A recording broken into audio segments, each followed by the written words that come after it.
Hello friends, दीक्षा S में आपका स्वागत है। आज का हमारा सेशन है प्राचीन भारत का इतिहास, जिसमें हम लोग बीपीएससी में पूछे गए प्रीवियस ईयर के क्वेश्चन को करेंगे। प्रीवियस ईयर के क्वेश्चन हर एग्जाम के लिए काफी महत्वपूर्ण होते हैं, तो आप लोग इस वीडियो को जरूर देखिए। अगर आप लोगों ने अभी तक हमारे चैनल दीक्षा एस को सब्सक्राइब नहीं किया है तो जल्द से जल्द सब्सक्राइब कर लीजिए। आइए चलते हैं क्वेश्चन की तरफ। जो है फर्स्ट क्वेश्चन है, भारत में पशुपालन एवं कृषि के प्राचीनतम साक्ष्य प्राप्त हुए हैं। ए ऑप्शन है अंजीरा से, बी ऑप्शन है दम्ब सदात से, सी ऑप्शन है किलीगुल मोहम्मद से और डी ऑप्शन है मेहरगढ़ से और ई ऑप्शन है उपर्युक्त में से कोई नहीं और उपर्युक्त में से एक से अधिक। इसका आंसर होगा डी मेहरगढ़। किंतु नवीनतम खोज के अनुसार भारतीय उपमहाद्वीप में प्राचीनतम कृषि के साक्ष्य मिला है कहां से, तो लहुरा देव से।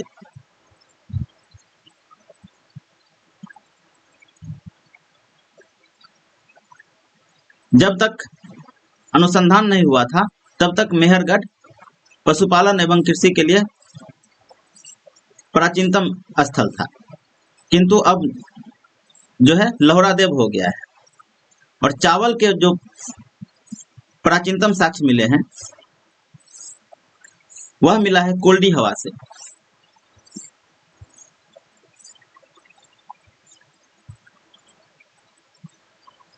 वर्तमान में इस क्वेश्चन का आंसर होगा लहुरा देव। और यहीं पे क्वेश्चन पूछेगा कि भारत में चावल के प्राचीनतम साक्ष्य कहां से प्राप्त हुए हैं, तो कोल्डी हवा से। दोनों ही उत्तर प्रदेश में है। नेक्स्ट क्वेश्चन है, निम्नलिखित में से किसको कैल्कोलिथिक युग भी कहा जाता है।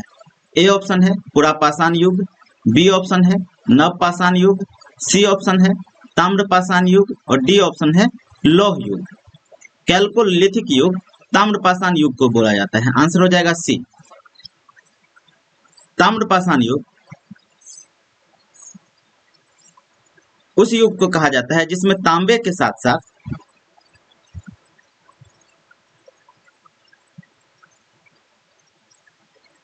पत्थर के औजार उपकरण का उपयोग होता था।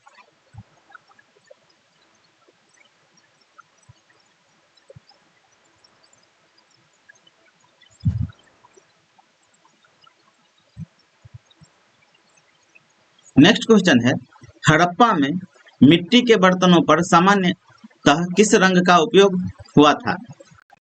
ए ऑप्शन है लाल, बी ऑप्शन है नीला हरा, सी ऑप्शन है पांडु और डी ऑप्शन है नीला। इसका आंसर हो जाएगा ए लाल। हड़प्पा में मिट्टी के बर्तनों पर लाल रंग से पुताई की जाती थी।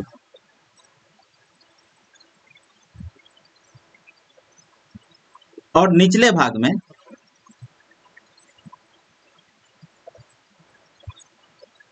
काले रंग से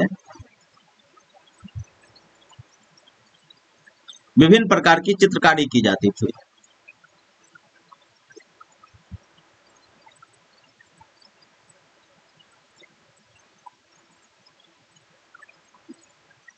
नेक्स्ट क्वेश्चन है, सिंधु सभ्यता निम्नलिखित में से किस युग में पड़ता है। ए ऑप्शन है ऐतिहासिक काल, बी ऑप्शन है प्राग ऐतिहासिक काल, सी ऑप्शन है उत्तर ऐतिहासिक काल और डी ऑप्शन है आद्य ऐतिहासिक काल।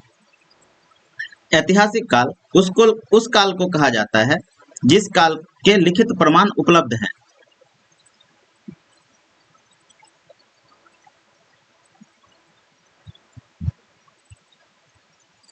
प्रागैतिहासिक काल में लिखित प्रमाण उपलब्ध नहीं होते हैं।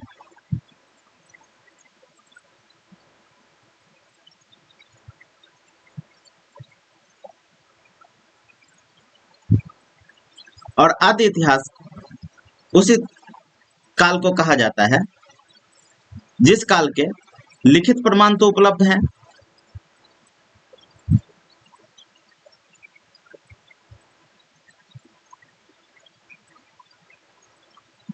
किंतु उसे अब तक पढ़ा नहीं जा सका है।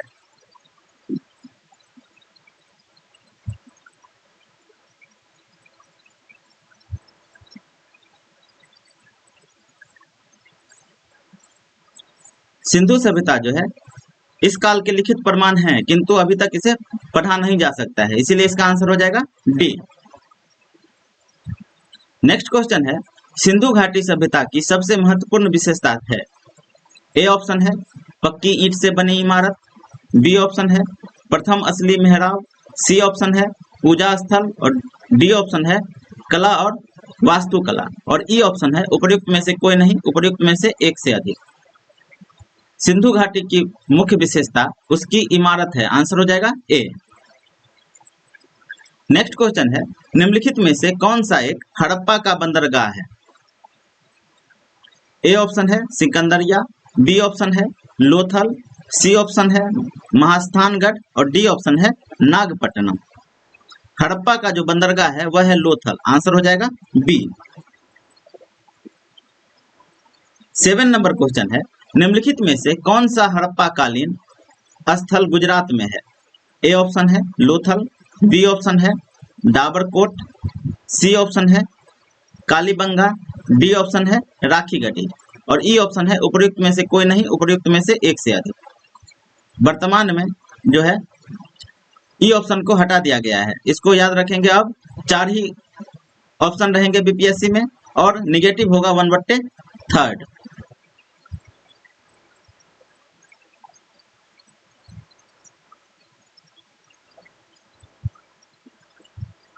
हड़प्पा कालीन स्थल जो गुजरात में है वह है लोथल, आंसर हो जाएगा ए। लोथल जो है एक बंदरगाह है। डाबरकोट जो है यह बलूचिस्तान पाकिस्तान में है।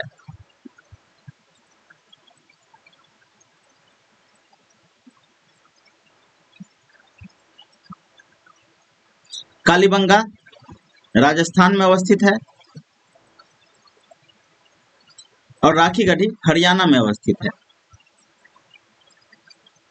ये चारों ही हड़प्पाई स्थल है, किंतु जो गुजरात में अवस्थित है वह है लोथल, आंसर हो जाएगा ए। नेक्स्ट क्वेश्चन है, निम्न में से किस हड़प्पा कालीन स्थल से टेराकोटा का हल प्राप्त हुआ है। ए ऑप्शन है धौलावीरा, बी ऑप्शन है बनावली, सी ऑप्शन है कालीबंगा और डी ऑप्शन है लोथल। टेराकोटा का हल बनावली से प्राप्त हुआ है, आंसर हो जाएगा बी। धौलावीरा से जल संग्रहण के प्राचीनतम साक्ष्य मिले हैं।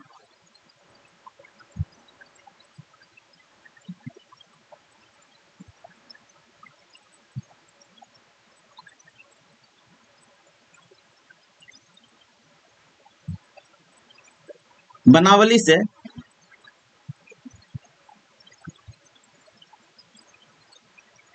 टेराकोटा के हल के साथ साथ अग्नि वेदिका मिली है।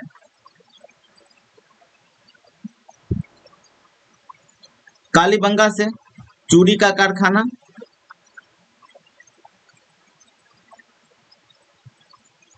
जुता हुआ खेत,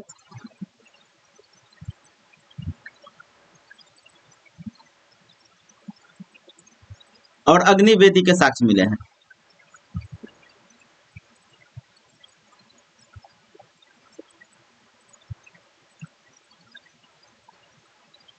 और लोथल से बंदरगाह के साक्ष्य मिले हैं।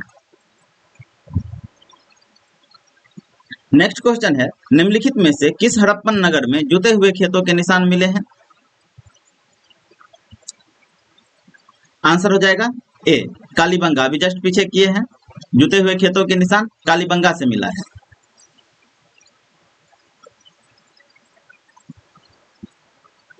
धौलावीरा भी पीछे किया जा चुका है। धौलावीरा से प्राचीनतम जल संग्रहण के साक्ष्य मिला है।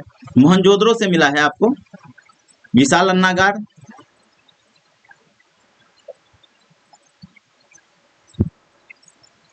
विशाल स्नानागार,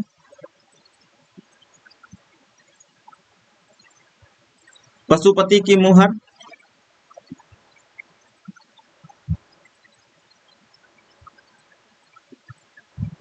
कांस्य की बनी नर्तकी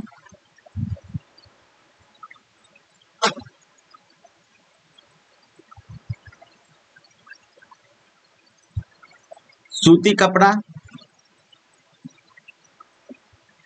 और मातृ देवी की मूर्ति।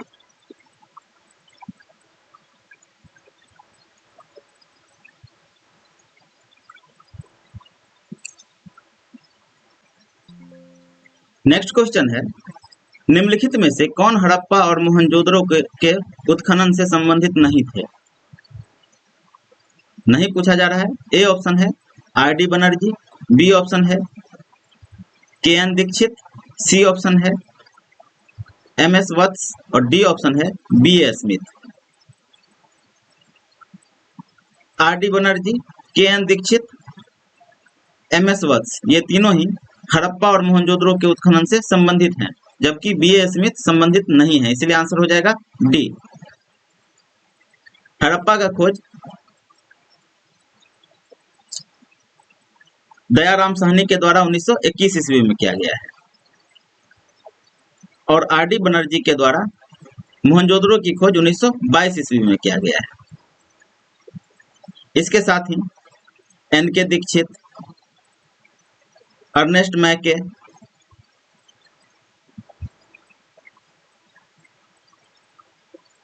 ऑरेल स्टीन,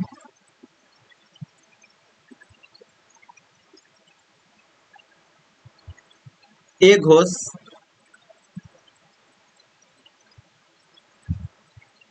जेपी जोशी और एम.एस. वत्स ये सभी जो है हड़प्पा और मोहनजोदड़ो के उत्खनन से संबंधित थे, जबकि बी.ए. स्मिथ जो है संबंधित नहीं थे, इसलिए आंसर हो जाएगा डी।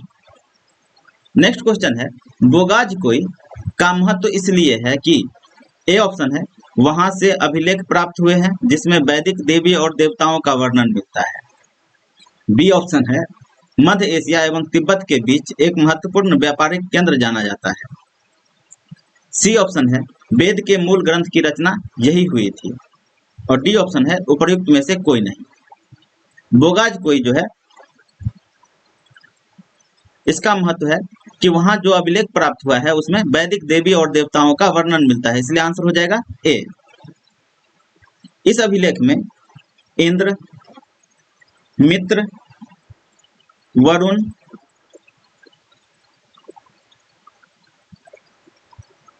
और नासत्य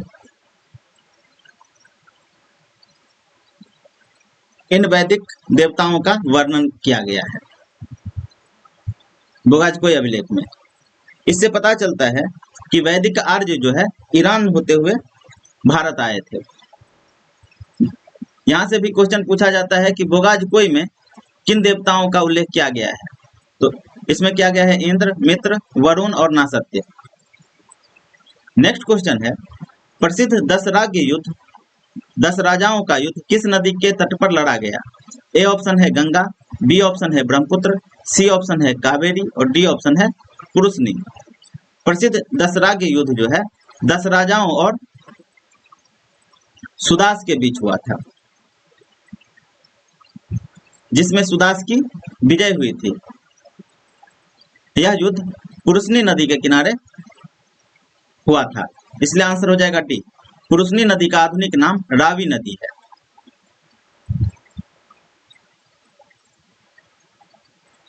नेक्स्ट क्वेश्चन है, ऋग्वेद का कौन सा मंडल पूर्णतः सोम को समर्पित है? ए ऑप्शन है 7वां मंडल, बी ऑप्शन है 8वां मंडल, डी ऑप्शन है 9वां मंडल, सी ऑप्शन है 9वां मंडल और डी ऑप्शन है 10वां मंडल। आंसर हो जाएगा सी, 9वां मंडल। ऋग्वेद का 9वां मंडल पूर्णतः सोम को समर्पित है। 7वें मंडल में दशराग युद्ध का वर्णन है।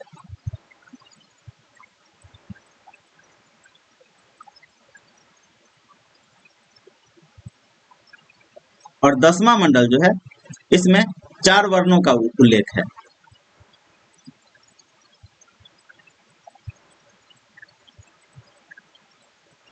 चार वर्ण कौन कौन से थे? ब्राह्मण, क्षत्रिय, वैश्य और शूद्र।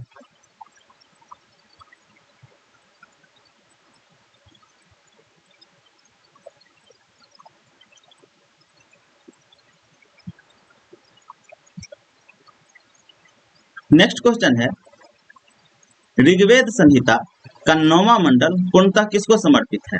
ए ऑप्शन है इंद्र और उनका हाथी, बी ऑप्शन है उर्वशी एवं स्वर्ग, सी ऑप्शन है पौधों और जड़ी बूटियों से संबंधित देवतागण, और डी ऑप्शन है सोम और इस पेय का नामाकृत देवता।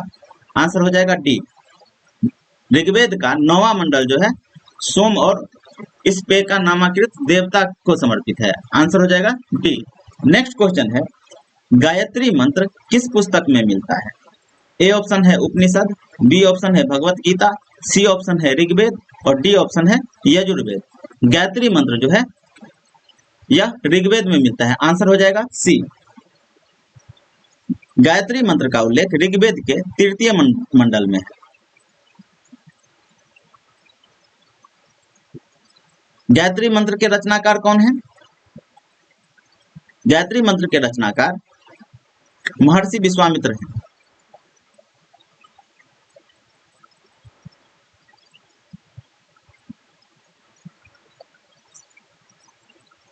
नेक्स्ट क्वेश्चन है, निम्न में से किस एक भारतीय दर्शन ने परमाणु सिद्धांत का प्रतिपादन किया? ए ऑप्शन है योग, बी ऑप्शन है न्याय, सी ऑप्शन है सांख्य और डी ऑप्शन है वैशेषिक। ई ऑप्शन है उपयुक्त में से कोई नहीं और उपर्युक्त में से एक से अधिक। भारतीय दर्शन जिसमें परमाणु सिद्धांत का प्रतिपादन हुआ है वह है वैशेषिक दर्शन। आंसर हो जाएगा डी। वैशेषिक दर्शन के प्रवर्तक कौन है? इसके प्रवर्तक हैं महर्षि कणाद।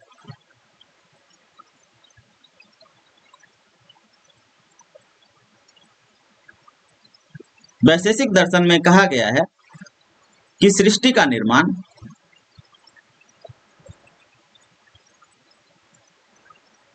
अणु से हुआ है।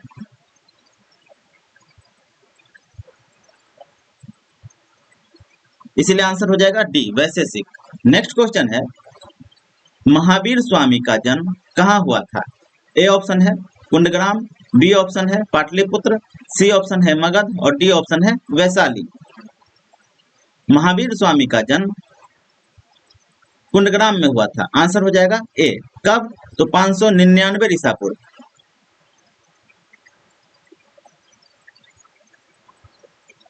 नेक्स्ट क्वेश्चन है, महावीर जैन की मृत्यु निम्नलिखित में से किस नगर में हुई? ए ऑप्शन है राजगीर, बी ऑप्शन है सांची, सी ऑप्शन है पावापुरी और डी ऑप्शन है समस्तीपुर। महावीर जैन की मृत्यु पावापुरी में हुआ था। आंसर हो जाएगा सी। इनकी मृत्यु 527 ईसा पूर्व हुआ है।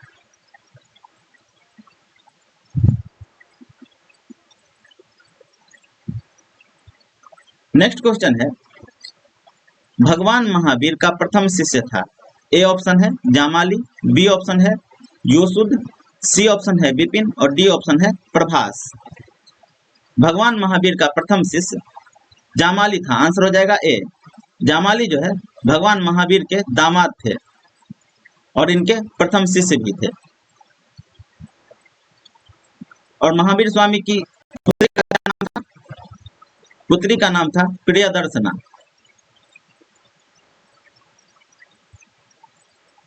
नेक्स्ट क्वेश्चन है, निम्नलिखित में से कौन सबसे पूर्वकालिक जैन ग्रंथ कहलाता है?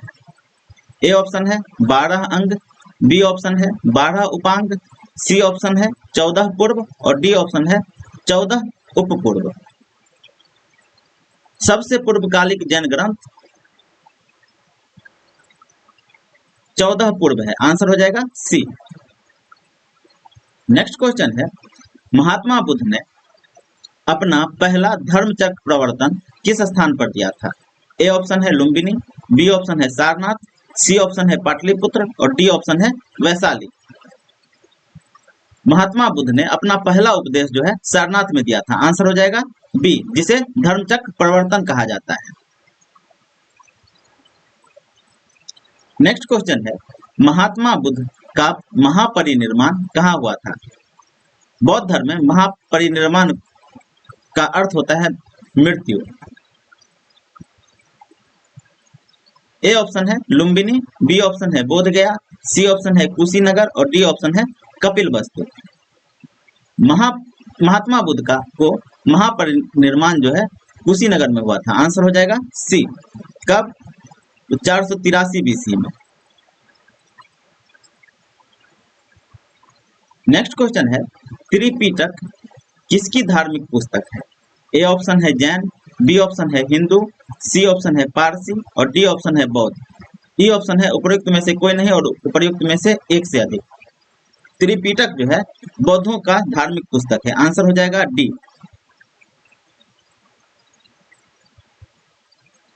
त्रिपिटक में कौन कौन से पुस्तक आते हैं?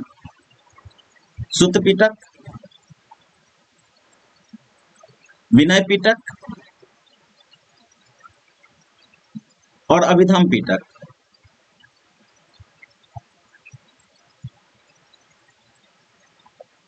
सुत्त पिटक जो है इसमें महात्मा बुद्ध के वचन का संकलन है।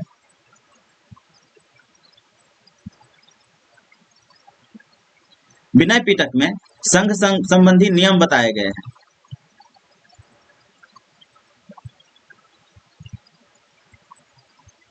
और अभिधम पिटक में बौद्ध दर्शन के बारे में बताया गया है।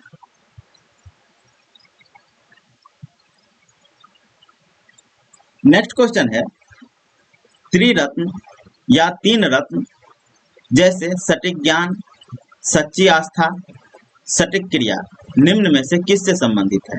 ए ऑप्शन है बौद्ध धर्म, बी ऑप्शन है हिंदू धर्म, सी ऑप्शन है जैन धर्म, डी ऑप्शन है ईसाई धर्म और ई ऑप्शन है उपयुक्त में से कोई नहीं, उपयुक्त में से एक से अधिक।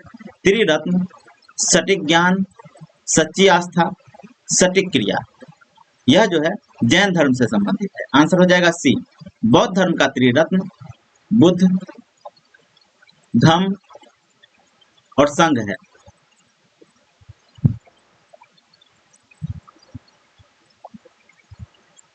नेक्स्ट क्वेश्चन है,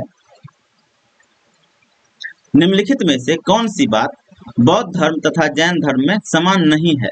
ए ऑप्शन है अहिंसा, बी ऑप्शन है वेदों के प्रति उदासीनता, सी ऑप्शन है आत्मदमन और डी ऑप्शन है रीति व रिवाजों की अस्वीकृति। बौद्ध धर्म और जैन धर्म वेदों के प्रति उदासीनता, अहिंसा और रीति व रिवाज की अस्वीकृति पर समान मत के हैं, किंतु आत्मदमन में दोनों का विचार अलग अलग है, इसीलिए आंसर हो जाएगा सी। गौतम बुद्ध मध्यम मार्ग के उपदेश देते थे। वे मोक्ष के लिए कठोर साधना एवं काया क्लेश में विश्वास नहीं करते थे, इसीलिए आंसर हो जाएगा सी। नेक्स्ट क्वेश्चन है, बोध गया में बोधि वृक्ष अपने वंश की किस पीढ़ी का है? ए ऑप्शन है तृतीय, बी ऑप्शन है चतुर्थ, सी ऑप्शन है पंचम और डी ऑप्शन है षष्ठम। बोध गया में बोधि वृक्ष वर्तमान में जो है वह पंचम पीढ़ी का है। आंसर हो जाएगा सी। जिस वृक्ष के नीचे महात्मा बुद्ध को ज्ञान की प्राप्ति हुई थी, ह्वेनसांग के अनुसार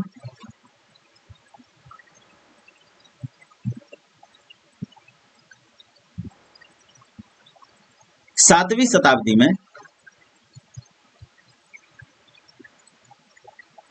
शशांक के द्वारा इसे नष्ट करवा दिया गया था।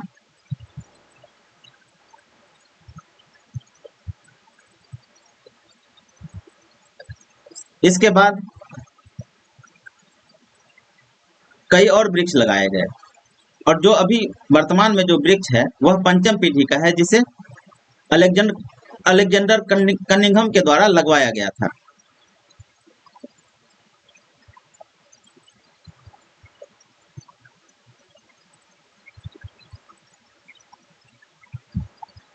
इस फैक्ट को भी आप लोग याद रखेंगे। नेक्स्ट क्वेश्चन है, बराबर की गुफाओं का उपयोग किसने आश्रय गृह के रूप में किया? ए ऑप्शन है आजीवकों ने, बी ऑप्शन है थारुओं ने, सी ऑप्शन है जैनों ने और डी ऑप्शन है तांत्रिकों ने। बराबर की गुफाओं का उपयोग आश्रय गृह के रूप में आजीवकों के द्वारा किया गया था। आंसर हो जाएगा ए। बराबर की गुफाओं में अशोक और उसके पौत्र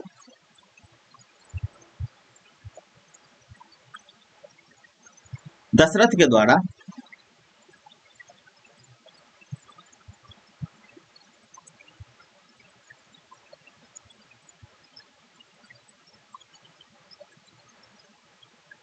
आश्रय गृह का निर्माण करवाया गया था। आंसर हो जाएगा ए। नेक्स्ट क्वेश्चन है, आजीवक संप्रदाय के संस्थापक थे। ए ऑप्शन है आनंद, बी ऑप्शन है राहुलोभद्र, सी ऑप्शन है मक्खली गोसाल और डी ऑप्शन है उपाली।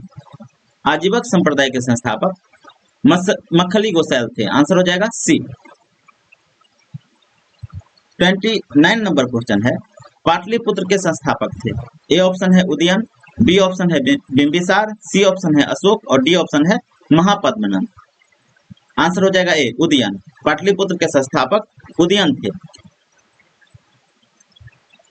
30 नंबर क्वेश्चन है, किस शासक द्वारा सर्वप्रथम पाटलिपुत्र का राजधानी के रूप में चयन किया गया। ए ऑप्शन है अजातशत्रु, बी ऑप्शन है कालाशोक, सी ऑप्शन है उदयन और डी ऑप्शन है कनिष्क। आंसर हो जाएगा ए उदयन। पाटलिपुत्र की स्थापना उदयन के द्वारा किया गया था और सर्वप्रथम पाटलिपुत्र को उदयन ने ही राजधानी के रूप में चयन किया। आंसर हो जाएगा सी। नेक्स्ट क्वेश्चन है, निम्नलिखित में से किस राजा ने पाटलिपुत्र बसाया था। ए ऑप्शन है शिशुनाग, बी ऑप्शन है बिंबिसार, सी ऑप्शन है अजातशत्रु और डी ऑप्शन है उदयन। आंसर हो जाएगा डी उदयन। पाटलिपुत्र नगर उदयन के द्वारा बसाया गया था। 32 नंबर क्वेश्चन है, विश्व का पहला गणतंत्र वैशाली में किसके द्वारा स्थापित किया गया। ए ऑप्शन है मौर्य, बी ऑप्शन है नंद, सी ऑप्शन है गुप्त और डी ऑप्शन है लिच्छवी। आंसर हो जाएगा डी लिच्छवी। विश्व का पहला गणतंत्र वैशाली में लिच्छवियों के द्वारा स्थापित किया गया था। नेक्स्ट क्वेश्चन है, मगध की प्रारंभिक राजधानी कौन सी थी। ए ऑप्शन है पाटलिपुत्र, बी ऑप्शन है वैशाली, सी ऑप्शन है राजगिरी, डी ऑप्शन है चंपा। मगध की प्रारंभिक राजधानी राजगिरी या गिरिव्रज था। आंसर हो जाएगा सी। आगे चल के पाटलिपुत्र मगध की राजधानी बना। नेक्स्ट क्वेश्चन है, अजातशत्रु के वंश का क्या नाम था। ए ऑप्शन है मौर्य, बी ऑप्शन है हर्यक, सी ऑप्शन है नंद और डी ऑप्शन है गुप्त। अजातशत्रु के वंश का नाम हर्यक वंश था। आंसर हो जाएगा बी। हर्यक वंश के संस्थापक कौन थे। हर्यक वंश के संस्थापक बिंबिसार थे।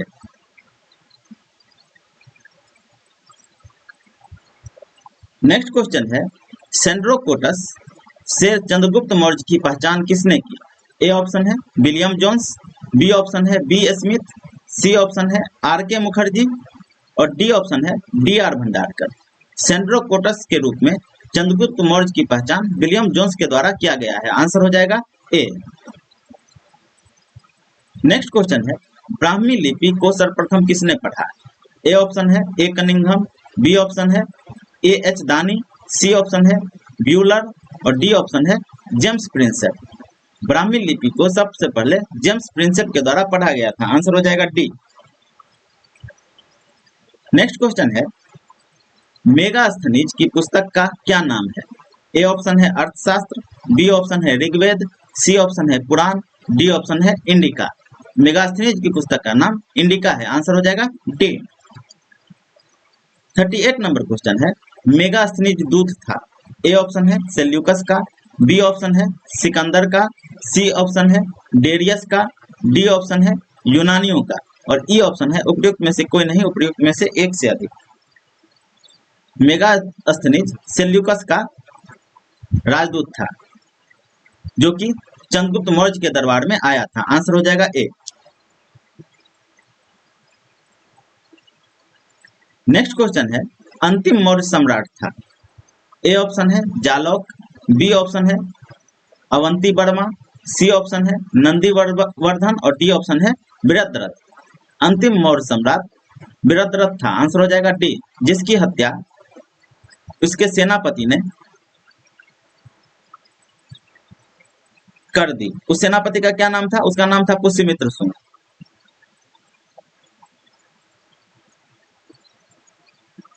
वृद्धरथ की हत्या उसके सेनापति पुष्यमित्र शुंग ने कर शुंग वंश की स्थापना की।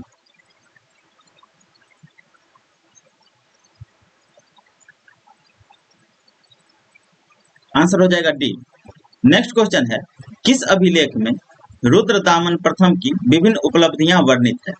ए ऑप्शन है जूनागढ़, बी ऑप्शन है भीतरी, सी ऑप्शन है नासिक और डी ऑप्शन है सांची।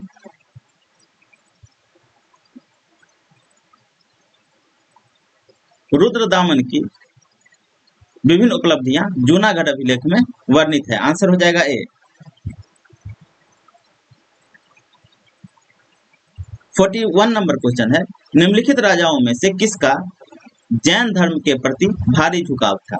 ए ऑप्शन है दशरथ, बी ऑप्शन है वृत्रथ, सी ऑप्शन है खारवेल और डी ऑप्शन है हुइस्क।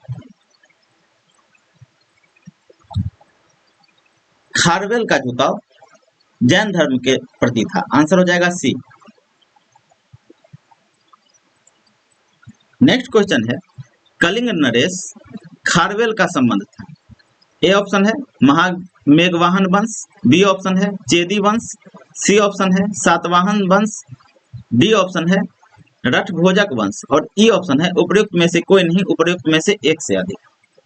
खारवेल जो है चेदी वंश का था, किंतु चेदी वंश के संस्थापक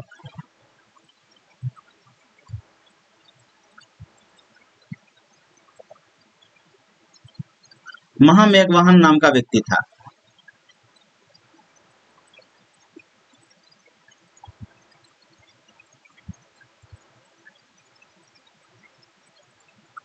और इसीलिए इस वंश को महामेघवाहन वंश भी कहा दिया जाता है। तो इस प्रकार आंसर हो जाएगा ए और बी दोनों। आंसर हो जाएगा ई।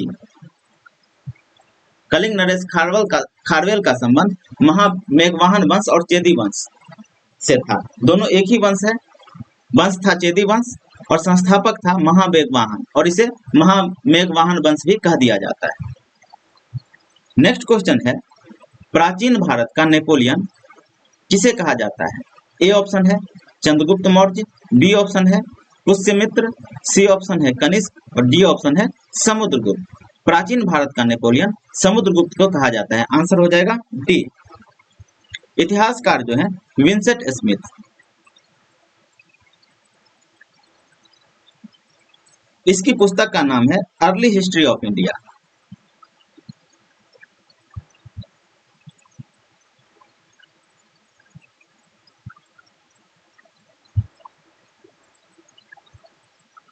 इस पुस्तक में विंसेंट स्मिथ के द्वारा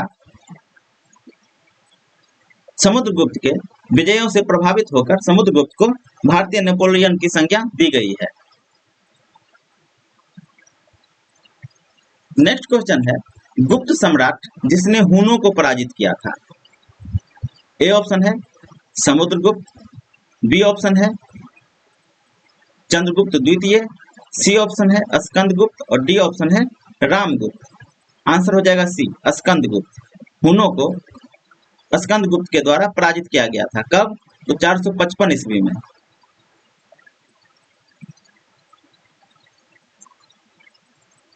नेक्स्ट क्वेश्चन है, किस प्रकार की भूमि को अपरहत कहा जाता है? ए ऑप्शन है बिना जोती हुई जंगली भूमि, बी ऑप्शन है सिंचित भूमि, डी ऑप्शन है घने जंगल वाली भूमि, डी ऑप्शन है जोती हुई भूमि और ई ऑप्शन है उपयुक्त में से कोई नहीं, उपयुक्त में से एक से अधिक। बिना जोती हुई जंगली भूमि को अपरहत भूमि कहा जाता है। आंसर हो जाएगा ए।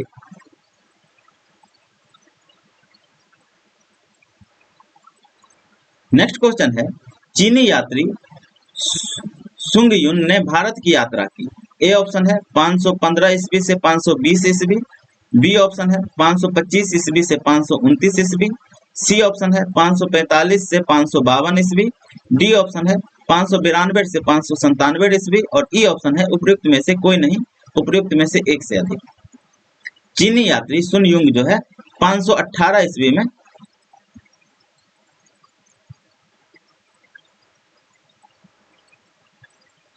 518 ईस्वी में भारत आया था। इस प्रकार आंसर हो जाएगा ए 515 ईस्वी से 520 ईस्वी।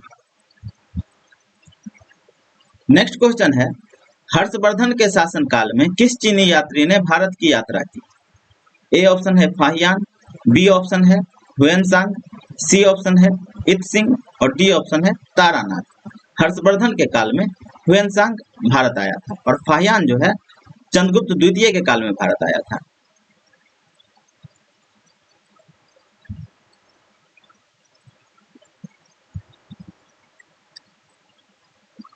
नेक्स्ट क्वेश्चन है, कलहन की पुस्तक का क्या नाम है? ए ऑप्शन है अर्थशास्त्र, बी ऑप्शन है इंडिका, सी ऑप्शन है पुराण और डी ऑप्शन है राजतरंगिणी।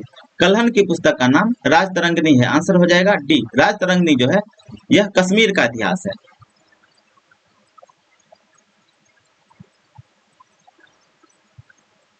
कलहन जयचंद का दरबारी कवि था और इसी काल में राजतरंगिणी इनके द्वारा लिखा गया। अर्थशास्त्र चाणक्य की रचना है। इंडिका मेगास्थनीज की रचना है।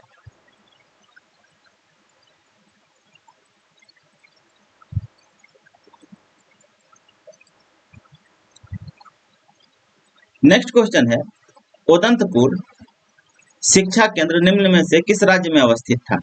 ए ऑप्शन है बंगाल, बी ऑप्शन है बिहार, सी ऑप्शन है गुजरात, डी ऑप्शन है तमिलनाडु और ई ऑप्शन है उपयुक्त में से कोई नहीं, उपयुक्त में से एक से अधिक। उदंतपुरी शिक्षा केंद्र जो है बिहार में अवस्थित है। इसकी स्थापना गोपाल के द्वारा कराया गया था।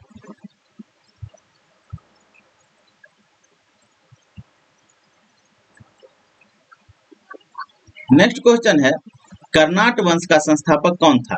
ए ऑप्शन है नान्यदेव, बी ऑप्शन है नरसिंह देव, सी ऑप्शन है विजय देव और डी ऑप्शन है हरिदेव। ई ऑप्शन है उपयुक्त में से कोई नहीं, उपयुक्त में से एक से अधिक। कर्नाट वंश का संस्थापक नान्यदेव था। आंसर हो जाएगा ई ए। कर्नाट वंश की स्थापना 1097-98 ईस्वी में हुआ है और इसका राजधानी था सिमरावगढ़।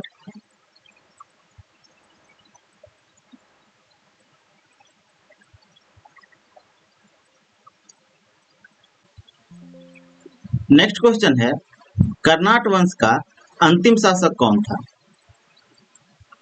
ए ऑप्शन है हरि सिंह, बी ऑप्शन है राम सिंह, सी ऑप्शन है मती सिंह और डी ऑप्शन है श्याम सिंह। ई ऑप्शन है उपयुक्त में से कोई नहीं, उपयुक्त में से एक से अधिक। कर्नाट वंश का अंतिम शासक हरि सिंह था। आंसर हो जाएगा ए। हरि सिंह को पंजी व्यवस्था की शुरुआत के लिए जाना जाता है।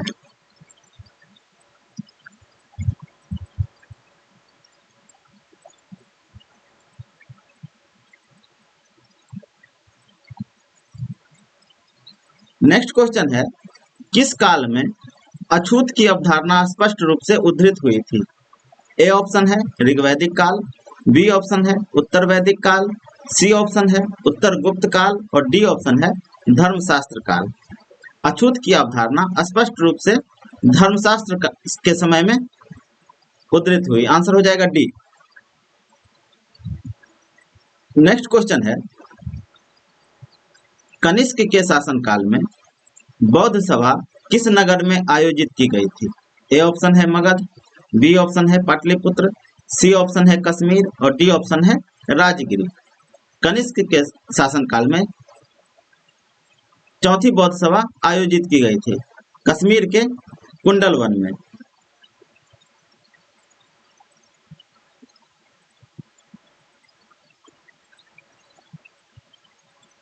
यह कब हुआ था? तो प्रथम ईसवी शताब्दी।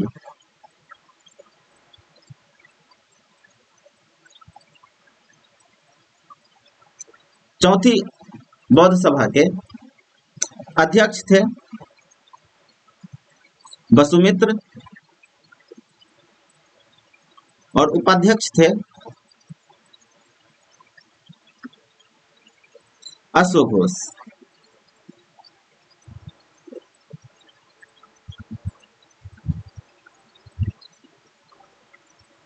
पाटलिपुत्र में तीसरी बौद्ध सभा आयोजित की गई थी।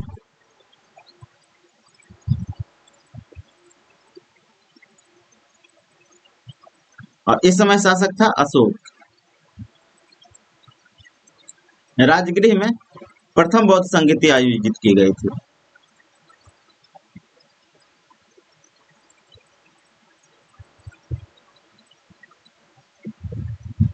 आइए चलते हैं नेक्स्ट क्वेश्चन की तरफ। प्रथम बौद्ध संगीत के अध्यक्ष कौन थे? ए ऑप्शन है वसुमित्र, बी ऑप्शन है महाकश्यप, सी ऑप्शन है संघरक्ष, डी ऑप्शन है पार्श्वक और ई ऑप्शन है उपर्युक्त में से कोई नहीं, उपर्युक्त में से एक से अधिक। प्रथम बौद्ध संगीति 483 बीसी में आयोजित किया गया था। कहां पर? तो राजगृह के सप्तपर्णी गुफा में।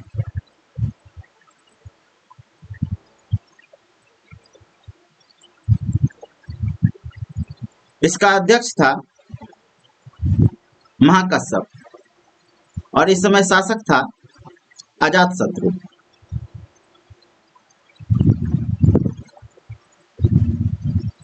वसुमित्र जो है यह चौथी बौद्ध सभा के अध्यक्ष थे।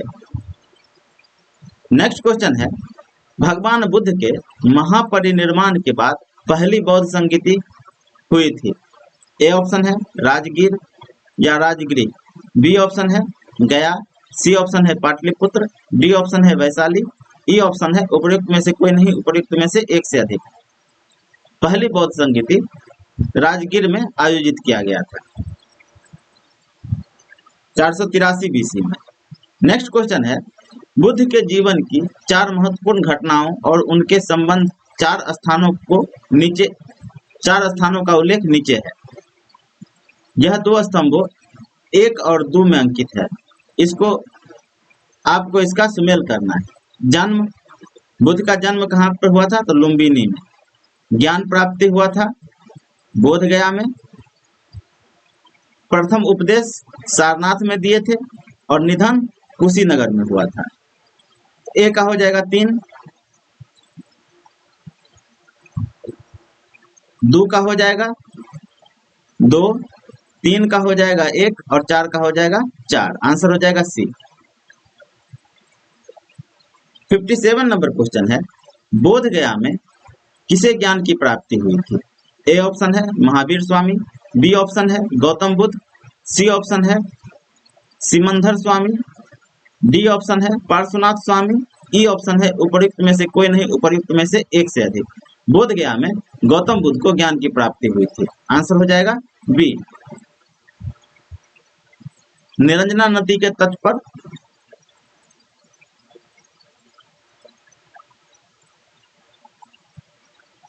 पीपल वृक्ष के नीचे।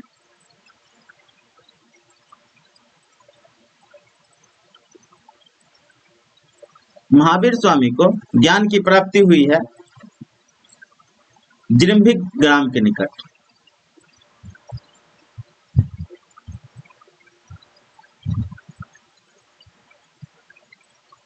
ऋजुपालिका नदी के तट पर,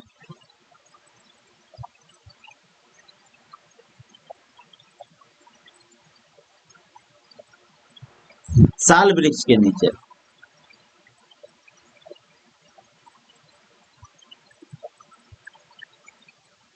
आइए नेक्स्ट क्वेश्चन की तरफ चलते हैं जो कि आपके स्क्रीन पर है।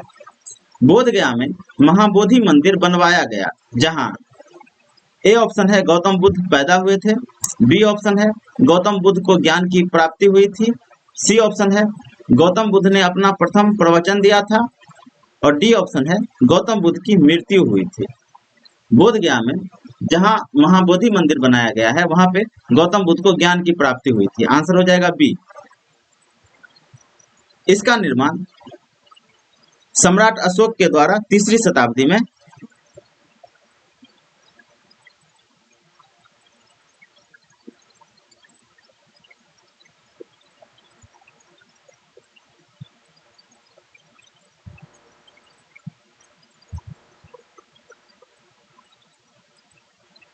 शुरू करवाया गया।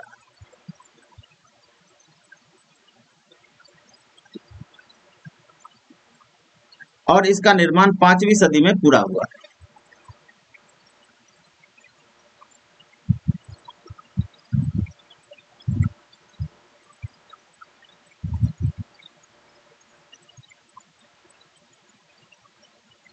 नेक्स्ट क्वेश्चन है गौतम बुद्ध को एक देवता का स्थान किस राजा के युग में प्राप्त हुआ? ए ऑप्शन है अशोक, बी ऑप्शन है कनिष्क, सी ऑप्शन है चंद्रगुप्त विक्रमादित्य और डी ऑप्शन है हर्ष। गौतम बुद्ध को देवता का स्थान कनिष्क के काल में प्राप्त हुआ है। कनिष्क के समय में चौथी बौद्ध संगीति हुई।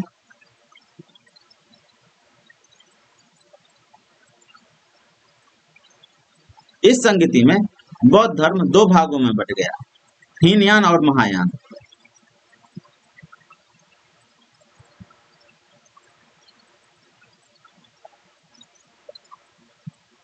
कनिष्क जो है वह महायान शाखा का समर्थक था।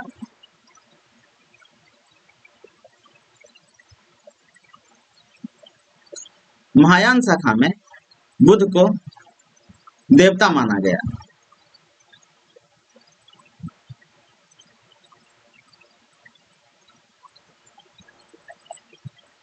और बुद्ध तथा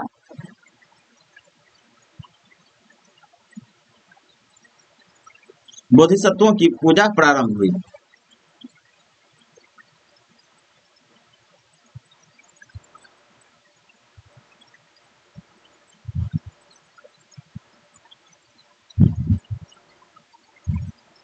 नेक्स्ट क्वेश्चन है, ईसा पूर्व 6ठी सदी में विश्व की प्रथम गणतंत्रात्मक व्यवस्था कहाँ थी? ए ऑप्शन है वैशाली, बी ऑप्शन है एथेंस, सी ऑप्शन है स्पार्टा और डी ऑप्शन है पाटलिपुत्र। आंसर हो जाएगा ए वैशाली। वैशाली में विश्व का प्रथम गणतंत्र लिच्छवियों के द्वारा स्थापित किया गया था।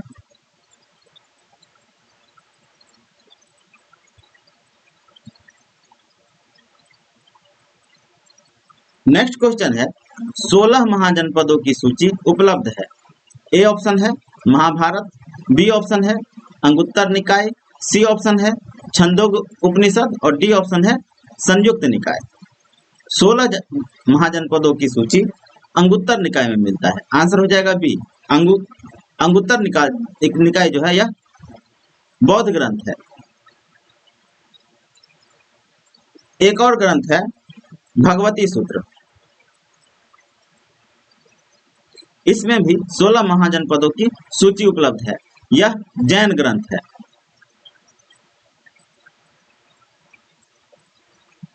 नेक्स्ट क्वेश्चन है, नालंदा विश्वविद्यालय की स्थापना का युग है। ए ऑप्शन है मौर्य, बी ऑप्शन है कुषाण, सी ऑप्शन है गुप्त और डी ऑप्शन है पाल।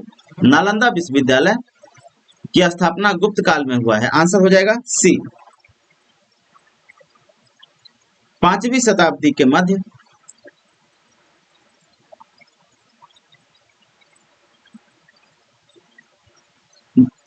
नालंदा विश्वविद्यालय अस्तित्व में आया।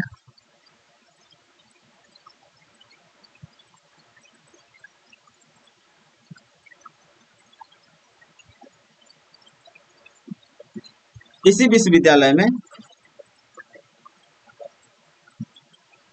ह्वेनसांग पर शिक्षा ग्रहण करने के लिए आया था।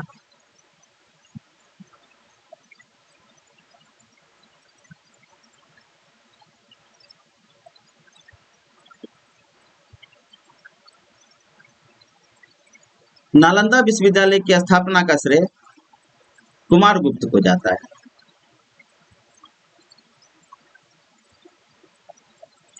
आंसर हो जाएगा सी। नेक्स्ट क्वेश्चन है,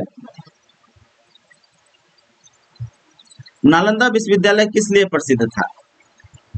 ए ऑप्शन है चिकित्सा विज्ञान, बी ऑप्शन है तर्कशास्त्र, सी ऑप्शन है बौद्ध धर्म दर्शन और डी ऑप्शन है रसायन विज्ञान। आंसर हो जाएगा सी बौद्ध धर्म दर्शन। नालंदा विश्वविद्यालय बौद्ध धर्म दर्शन के लिए प्रसिद्ध है और इसीलिए ह्वेनसांग यहाँ पर पढ़ने के लिए आया था।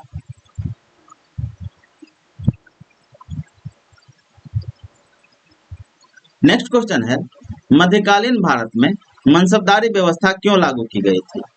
ए ऑप्शन है राजस्व एकत्रित करने हेतु, बी ऑप्शन है सैनिकों की सुगमता से भर्ती हेतु, सी ऑप्शन है धार्मिक सद्भावना की स्थापना हेतु, डी ऑप्शन है स्वच्छ प्रशासन सुनिश्चित करने के लिए और ई ऑप्शन है उपयुक्त में से कोई नहीं, उपयुक्त में से एक से अधिक। बीपीएससी ने इसका आंसर बी दिया है, सैनिकों की सुगमता से भर्ती हेतु, लेकिन इसका आंसर बी और डी दोनों होना चाहिए। नेक्स्ट क्वेश्चन है, नीचे दो वक्तव्य दिए गए हैं जिसमें कथन ए और दूसरा कारण आर है, दोनों को ध्यान पूर्वक पढ़े।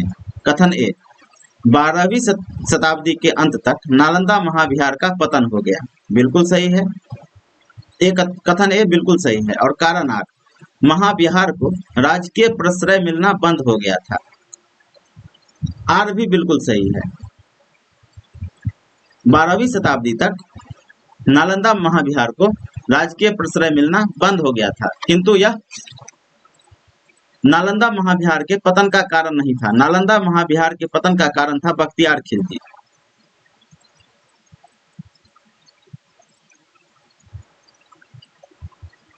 इसने नालंदा महाविहार को नष्ट करवा दिया। इसलिए आंसर हो जाएगा कथन ए और कारण आर दोनों सही है, किंतु आर ए का व्याख्या नहीं है। बी बिल्कुल सही होगा। नेक्स्ट क्वेश्चन है, प्रथम मगध साम्राज्य का उत्कर्ष किस शताब्दी में हुआ? ए ऑप्शन है ईस्वी पूर्व 4वीं शताब्दी, बी ऑप्शन है ईस्वी पूर्व 6वीं शताब्दी, सी ऑप्शन है ईस्वी पूर्व 2री शताब्दी और डी ऑप्शन है ईस्वी पूर्व 1ली शताब्दी। मगध साम्राज्य का उत्कर्ष 6वीं शताब्दी ईस्वी पूर्व में हुआ है। आंसर हो जाएगा बी। मगध साम्राज्य का वास्तविक संस्थापक बिंबिसार को माना जाता है।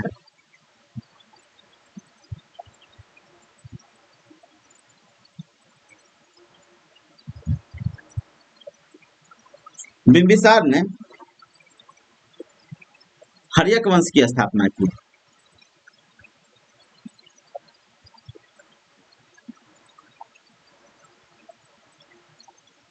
और बिंबिसार जो है 544 बीसी से लेकर के 492 बीसी तक शासन किया है।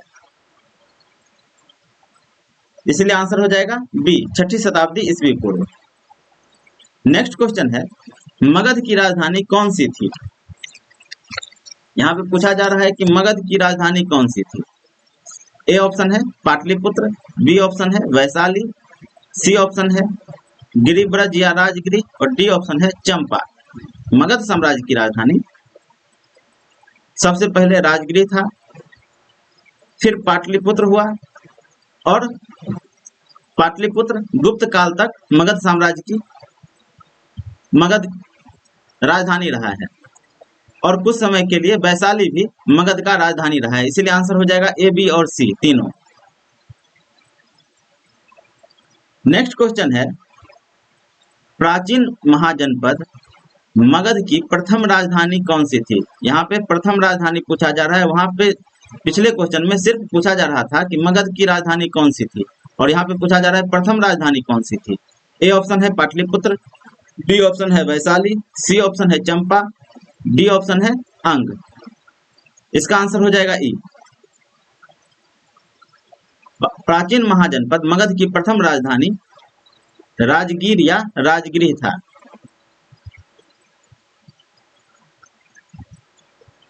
इसलिए आंसर हो जाएगा ई। नेक्स्ट क्वेश्चन है, नंद वंश के पश्चात मगध पर किस राजवंश ने शासन किया?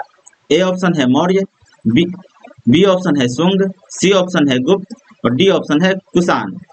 नंद वंश के पश्चात मगध पर मौर्य वंश ने शासन किया। आंसर हो जाएगा ए। नंद वंश का अंतिम सम्राट था धनानंद।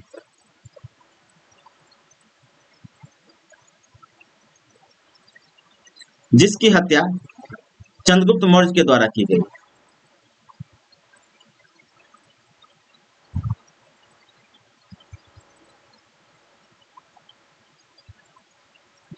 और चंद्रगुप्त मौर्य के द्वारा मौर्य साम्राज्य की नींव डाली गई। आंसर हो जाएगा ए। नेक्स्ट क्वेश्चन है, जिसके ग्रंथ में चंद्रगुप्त मौर्य का विशिष्ट रूप से वर्णन हुआ है वह है। ए ऑप्शन है भास, बी ऑप्शन है शूद्रक, सी ऑप्शन है विशाखदत्त और डी ऑप्शन है अश्वघोष। आंसर हो जाएगा सी, विशाखदत्त। विशाखदत्त की पुस्तक का नाम है मुद्रा राक्षस। मुद्रा राक्षस में चंद्रगुप्त मौर्य के बारे में विशिष्ट विवरण मिलता है। आंसर हो जाएगा सी। नेक्स्ट क्वेश्चन है, निम्नलिखित में से मगध का कौन सा राजा सिकंदर महान का समकालीन था? ए ऑप्शन है महापद्मनंद, बी ऑप्शन है धननंद, सी ऑप्शन है सुकल्प और डी ऑप्शन है चंद्रगुप्त मौर्य। सिकंदर का समकालीन धनानंद था। आंसर हो जाएगा बी। नेक्स्ट क्वेश्चन है पाटलिपुत्र में स्थित चंद्रगुप्त का महल मुख्यतः बना था। ए ऑप्शन है ईंटों का, बी ऑप्शन है पत्थर का, सी ऑप्शन है लकड़ी का और डी ऑप्शन है मिट्टी का। पाटलिपुत्र स्थित चंद्रगुप्त का महल लकड़ी का बना हुआ था। आंसर हो जाएगा सी। इसका अवशेष जो है पटना में कुम्हरार में मिलता है।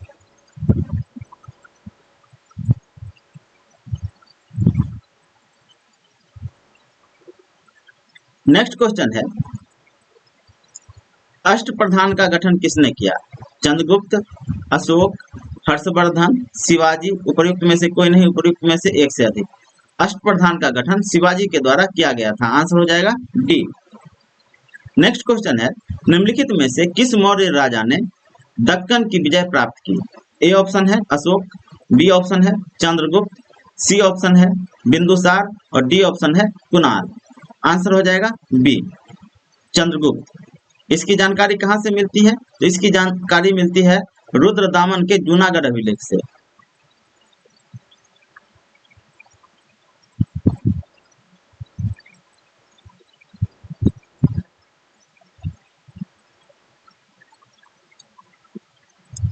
सेवेंटी 75 नंबर क्वेश्चन है अभिलेख जिससे यह प्रमाणित होता है कि चंद्रगुप्त का प्रभाव पश्चिम एशिया पर था।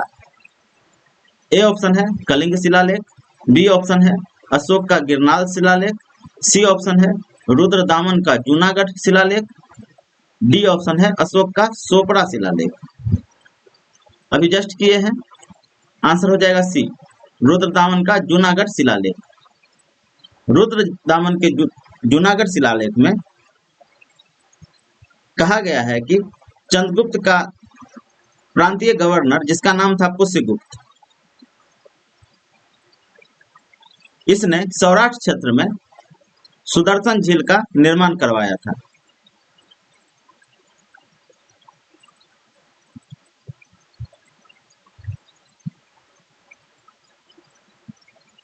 और अशोक का गिरनाल शिलालेख जो है इसमें कहा गया है कि अशोक का गवर्नर दुशास्त था।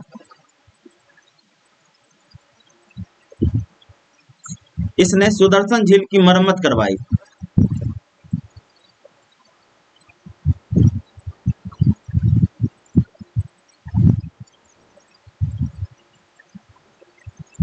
और यहां से कई नहर निकलवाए।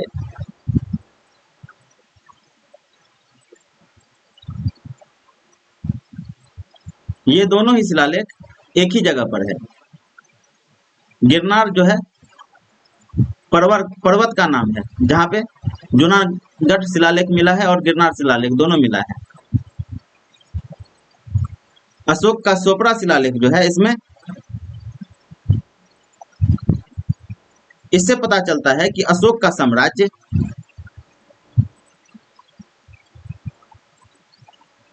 पश्चिम में समुद्र तक फैला था।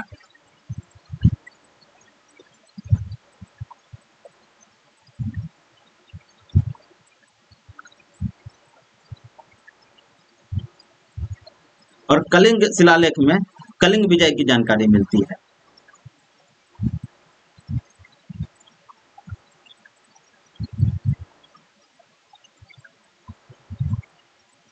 नेक्स्ट क्वेश्चन है निम्न में से कौन सा क्षेत्र अशोक के साम्राज्य में सम्मिलित नहीं था?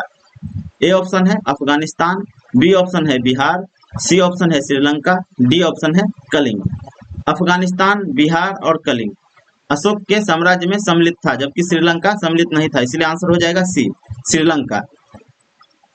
77 नंबर क्वेश्चन है अशोक के शासनकाल में बौद्ध सभा किस नगर में आयोजित की गई थी? ए ऑप्शन है मगध, बी ऑप्शन है पाटलिपुत्र, सी ऑप्शन है समस्तीपुर और डी ऑप्शन है राजगिरी। अशोक के काल में तृतीय बौद्ध संगीति हुआ है।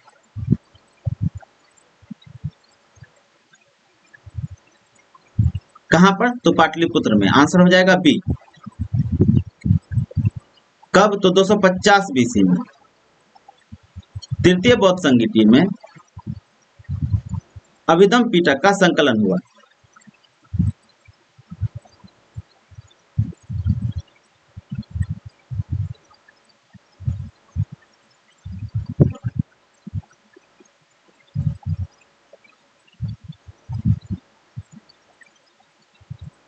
आंसर हो जाएगा बी, पाटलिपुत्र। नेक्स्ट क्वेश्चन है, अशोक के शिलालेखों में प्रयुक्त भाषा है।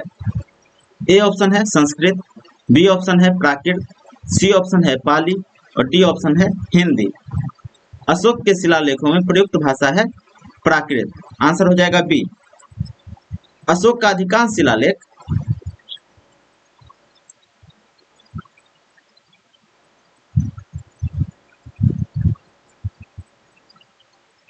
इसमें भाषा है प्राकृत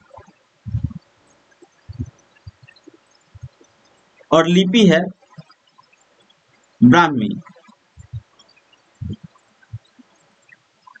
केवल 2 शिलालेख है, एक है आपको सहवाजगढ़ी और दूसरा है मानसेहरा। इस दोनों अभिलेख की लिपि खरोष्ठी है।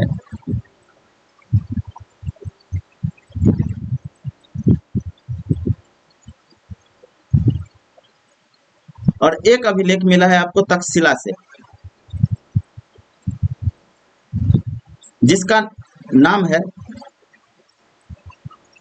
तक्षशिला से एक भग्न अभिलेख मिला है, मतलब टूटा फूटा अभिलेख मिला है।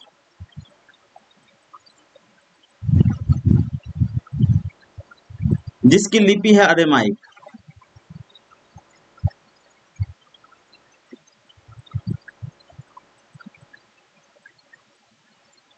नेक्स्ट क्वेश्चन है, निम्नलिखित में से प्राचीन भारत की कौन सी लिपि दाहिने से बाईं ओर लिखी जाती थी?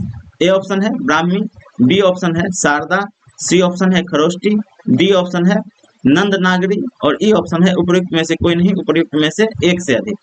दाईं से बाईं खरोष्टी लिपि लिखी जाती थी। आंसर हो जाएगा सी। नेक्स्ट क्वेश्चन है, अशोक के धम्म का मूल संदेश क्या है? ए ऑप्शन है राजा के प्रति वफादारी, बी ऑप्शन है शांति एवं अहिंसा, सी ऑप्शन है बड़ों का सम्मान, डी ऑप्शन है धार्मिक सहनशीलता और ई ऑप्शन है उपयुक्त में से कोई नहीं, उपयुक्त में से एक से अधिक। अशोक के धम्म का मूल संदेश शांति एवं अहिंसा, बड़ों का सम्मान, धार्मिक सहनशीलता, ये तीनों है, इसलिए आंसर हो जाएगा ई।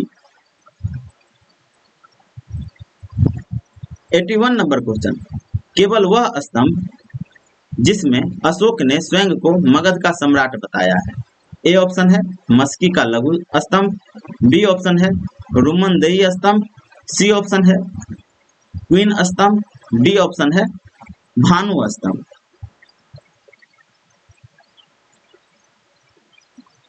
यहाँ पे भापरू होगा, भानु नहीं भापरू। आंसर हो जाएगा डी, भापरू।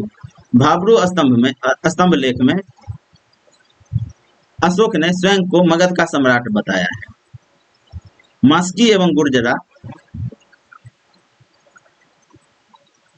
इस अभिलेख में अशोक का नाम अशोक मिलता है। रुमनदेही स्तंभ लेख में अशोक के कर नीति की जानकारी प्राप्त होती है।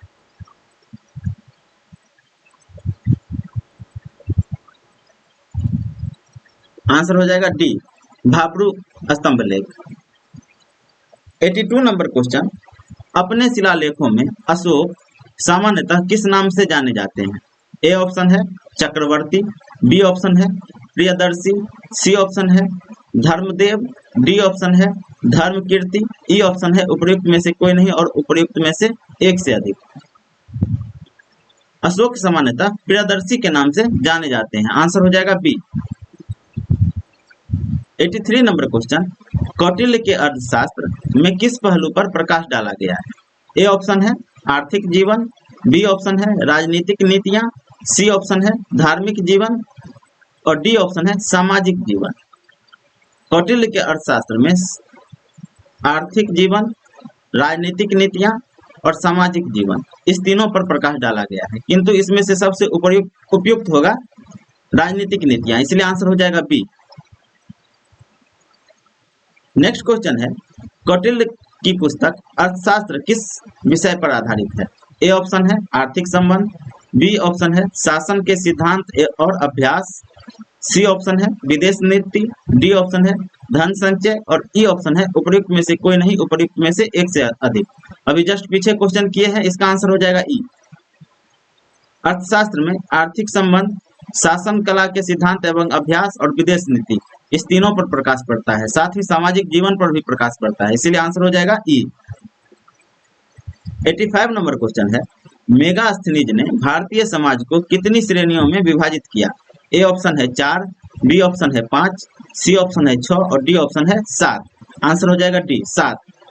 मेगास्थनीज ने भारतीय समाज को 7 वर्गों में विभाजित किया है। वो 7 वर्ग कौन कौन से हैं? पहला है दार्शनिक, दूसरा है कृषक, तीसरा है पशुपालक, चौथा है कारीगर, पांचवा है योद्धा, छठा है निरीक्षक और सातवां है सभासद। मेगास्थनीज जो है भारत में दास प्रथा की बात नहीं करता है।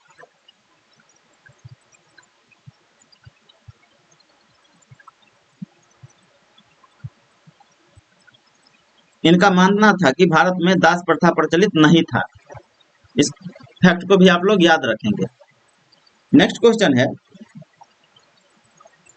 मौर्य समाज का 7 वर्गों में विभाजन विशेष रूप से उल्लेख किया गया है। कौटिल्य के अर्थशास्त्र में, अशोक के शिलालेख में, पुराणों में, मेगास्थनीज की पुस्तक इंडिका में और ई ऑप्शन है उपयुक्त में से कोई नहीं, उपयुक्त में से एक से अधिक। अभी जस्ट पीछे किए हैं, आंसर हो जाएगा डी, मेगास्थनीज की पुस्तक इंडिका में। 87 नंबर क्वेश्चन है, पेरिप्लस ऑफ द इरिथ्रियन सी किसने लिखी?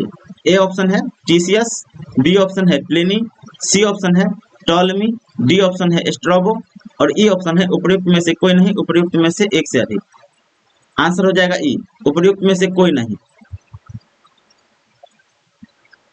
पेरिप्लस ऑफ द इरिथ्रियन सी 60वीं ईस्वी में अलेक्जेंड्रिया के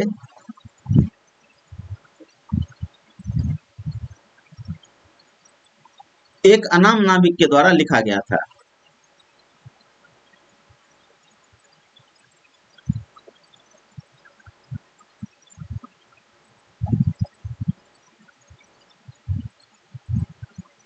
इस पुस्तक में भारत से होने वाले आयात और निर्यात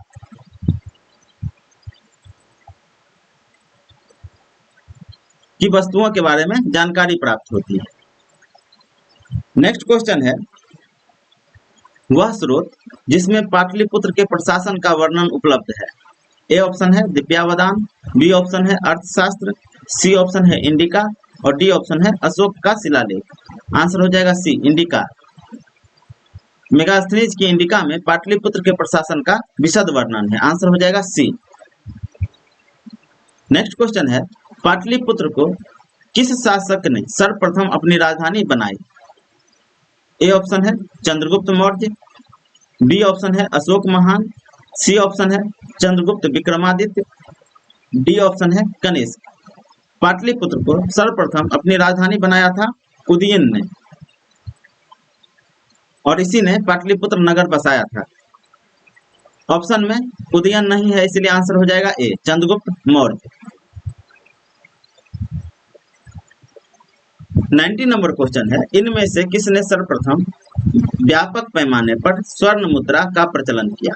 ए ऑप्शन है पुष्यमित्र शुंग, बी ऑप्शन है मेनांडर, सी ऑप्शन है भीमकटपिसस, डी ऑप्शन है गौतमीपुत्र सातकर्णी, ई ऑप्शन है उपयुक्त में से कोई नहीं और उपयुक्त में से एक से अधिक। व्यापक पैमाने पर स्वर्ण मुद्रा का प्रचलन कुषाण शासकों के द्वारा किया गया था।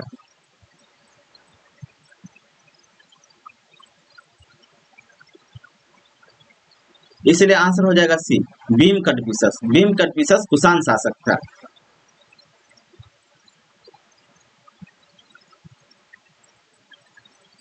91 नंबर क्वेश्चन है, कला की गंधार शैली निम्न समय में फली फूली। ए ऑप्शन है कुषाणों के समय, बी ऑप्शन है गुप्तों के समय, सी ऑप्शन है अकबर के समय और डी ऑप्शन है मौर्यों के समय। गंधार शैली का विकास कुषाणों के समय में हुआ है, खास करके कनिष्क के काल में।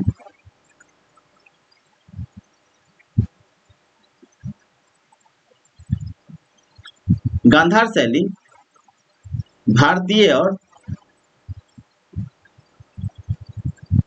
यूनानी कला का मिश्रण है।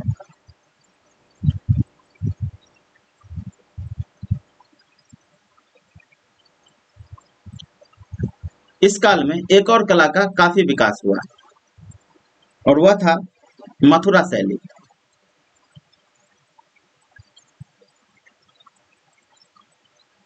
गांधार शैली में सबसे पहले बुद्ध की प्रतिमा बनाई गई।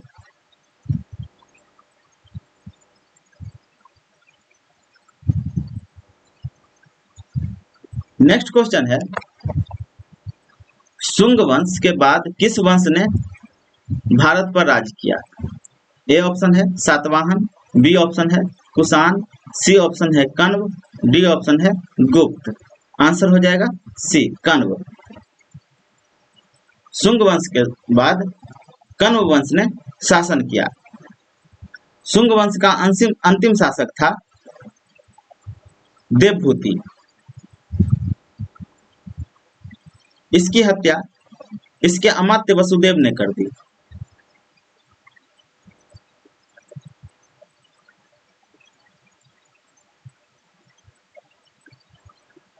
और कण्व वंश की नींव डाली।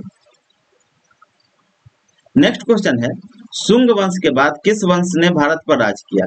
आंसर हो जाएगा सी कण्व।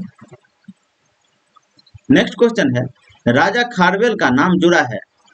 ए ऑप्शन है गिरनार के स्तंभ लेख के साथ, बी ऑप्शन है जूनागढ़ स्तंभ लेख के साथ, सी ऑप्शन है हाथी गुम्फा लेख के साथ, डी ऑप्शन है सारनाथ लेख के साथ। आंसर हो जाएगा सी हाथी गुम्फा लेख। खारवेल जो है हाथी गुम्फा लेख से जुड़ा हुआ है। जूनागढ़ स्तंभ लेख जो है यह अभी जस्ट पीछे किए हैं। आप लोग कमेंट सेक्शन में कमेंट कीजिए कि जूना स्तंभ लेख किसका है।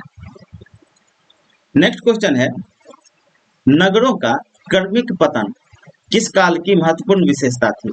ए ऑप्शन है गुप्त काल, बी ऑप्शन है प्रतिहार युग, सी ऑप्शन है राष्ट्रकूट वंश, डी ऑप्शन है सातवाहन युग। नगरों का क्रमिक पतन गुप्त काल में प्रारंभ होता है। आंसर हो जाएगा ए। इतिहासकारों का मत है कि गुप्त काल में सामंती व्यवस्था का प्रारंभ हुआ।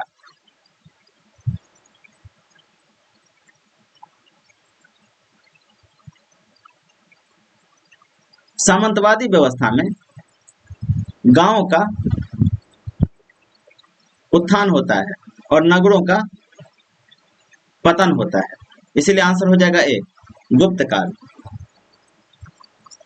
नेक्स्ट क्वेश्चन है, निम्नलिखित में से कौन सा बंदरगाह गुप्त काल में उत्तर भारतीय व्यापार के लिए उपयोग किया जाता था। ए ऑप्शन है कल्याण, बी ऑप्शन है ताम्रलिप्ति, सी ऑप्शन है भरौच, डी ऑप्शन है कैम्बे और ई ऑप्शन है उपयुक्त में से कोई नहीं, उपयुक्त में से एक से अधिक। कल्याण और कैम्बे ये दोनों उत्तरी भारतीय व्यापार के लिए प्रसिद्ध थे।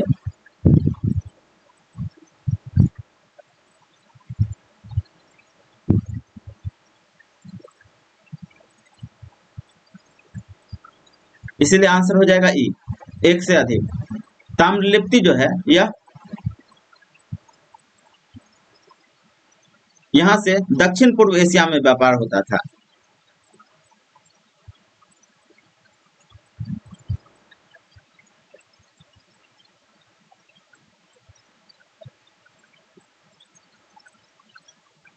और भरौच से पश्चिम देशों के साथ व्यापार होता था।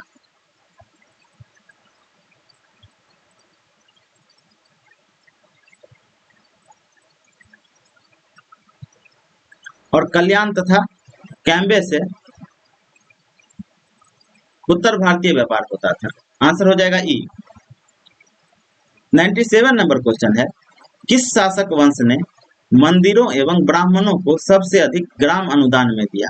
ए ऑप्शन है गुप्त वंश, बी ऑप्शन है पाल वंश, सी ऑप्शन है राष्ट्रकूट वंश, डी ऑप्शन है प्रतिहार। आंसर हो जाएगा ए गुप्त वंश। सबसे ज्यादा मंदिरों और ब्राह्मणों को ग्राम अनुदान गुप्त काल में दिया गया है। आंसर हो जाएगा ए। नेक्स्ट क्वेश्चन है, गुप्त युग में भूमि राजस्व की दर क्या थी? ए ऑप्शन है उपज का चौथा भाग, बी ऑप्शन है उपज का छठा भाग, सी ऑप्शन है उपज का आठवां भाग, डी ऑप्शन है उपज का आधा भाग। गुप्त युग में भू राजस्व की दर उपज का छठवां भाग था। आंसर हो जाएगा बी। गुप्त अभिलेखों में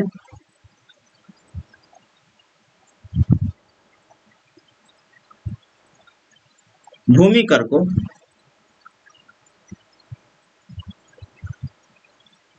उद्रंग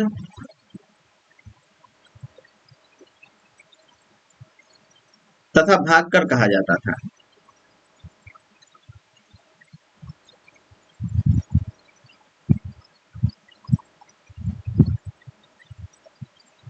इस फैक्ट को भी आप लोग याद रखेंगे। नेक्स्ट क्वेश्चन है, भागवत संप्रदाय के विकास में किसकी देन अत्यधिक थी? ए ऑप्शन है पार्थियन, बी ऑप्शन है हिंद यूनानी लोग, सी ऑप्शन है कुषाण, डी ऑप्शन है गुप्त। भागवत संप्रदाय के विकास में गुप्तों का महत्वपूर्ण योगदान था। आंसर हो जाएगा डी।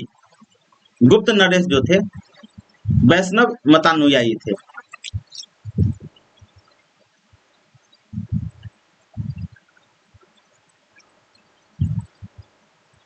विष्णु का वाहन गरुड़ गुप्तों का राजकीय चिन्ह था।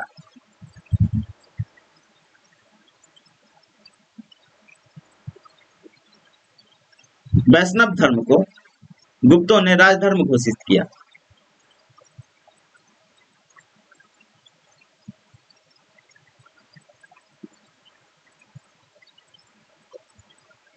गुप्तों के समय में वैष्णव धर्म से संबंधित कई मंदिरों का निर्माण हुआ, जैसे कि दशावतार मंदिर ललितपुर उत्तर प्रदेश में है।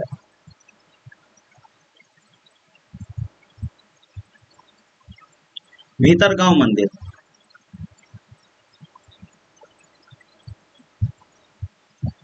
यह भी यूपी में है। और विष्णु मंदिर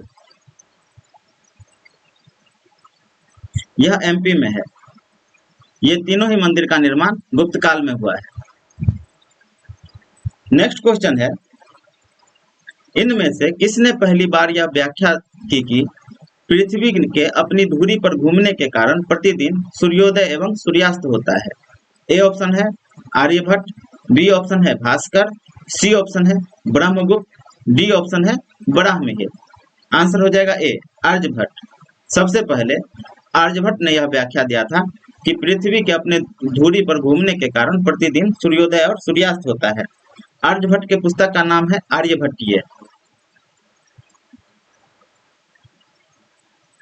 भास्कर के बारे में थोड़ा सा जान लेते हैं। भास्कर जो है गणितज्ञ और ज्योतिष थे।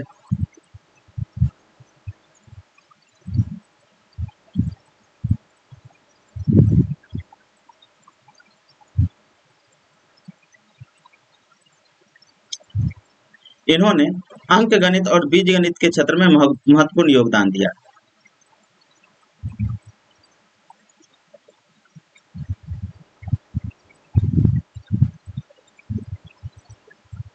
इनके पुस्तक का नाम था सिद्धांत शिरोमणि।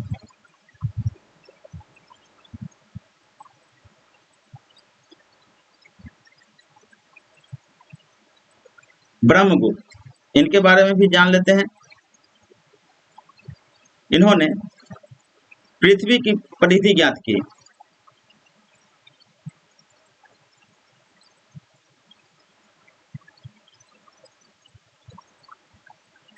पाई का मान ज्ञात किया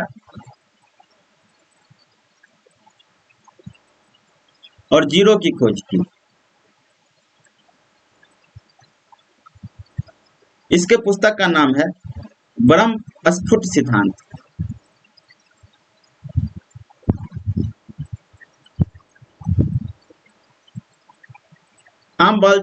आम बोलचाल की भाषा में इस पुस्तक को ब्रह्म सिद्धांत भी कहा जाता है।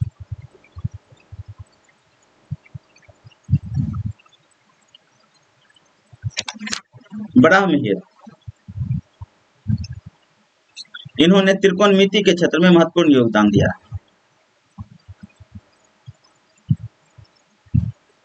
इनकी पुस्तक का नाम है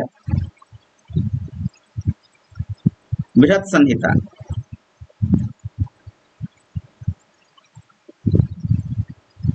पंच सिद्धांतिका। इस फैक्ट को भी आप लोग याद रखेंगे। आइए चलते हैं नेक्स्ट क्वेश्चन की तरफ, जो कि आपके स्क्रीन पर है। इनमें से कौन गुप्त काल में औषधि के क्षेत्र में अपने कार्य के लिए जाने जाते हैं? ए ऑप्शन है सुश्रुत, बी ऑप्शन है सौमिर, सी ऑप्शन है शूद्रक, डी ऑप्शन है सौनक और ई ऑप्शन है उपर्युक्त में से कोई नहीं, उपर्युक्त में से एक से अधिक। इसका आंसर हो जाएगा ई, उपर्युक्त में से कोई नहीं। सुश्रुत जो है, इन्हें शल्य क्रिया का जनक माना जाता है।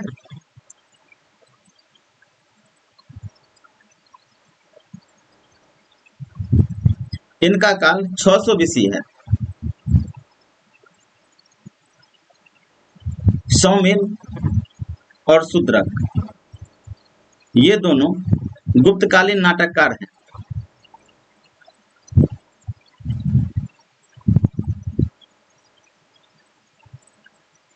शूद्रक की रचना का नाम है मृच्छकटिका।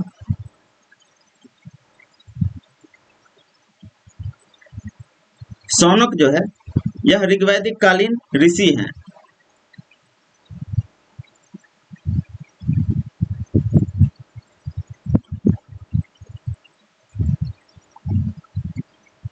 गुप्त काल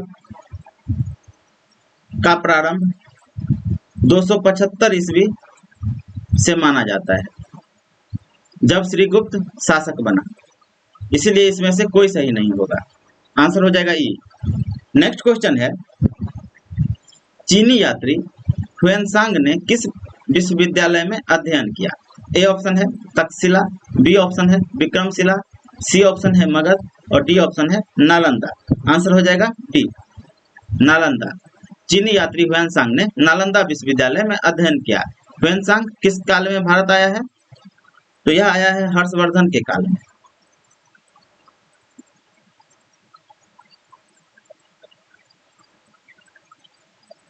इसकी रचना का नाम है सीयू की।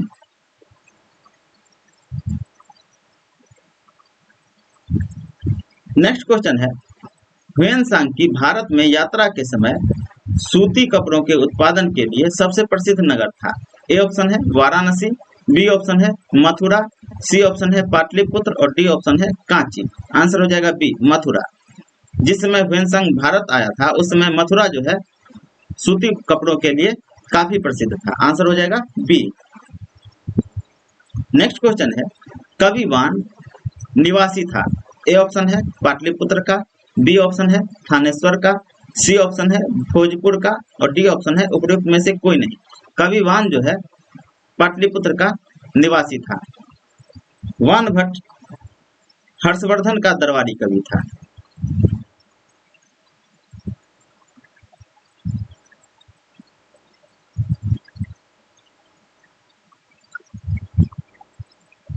और बाणभट्ट की रचना का नाम है हर्षचरित्र।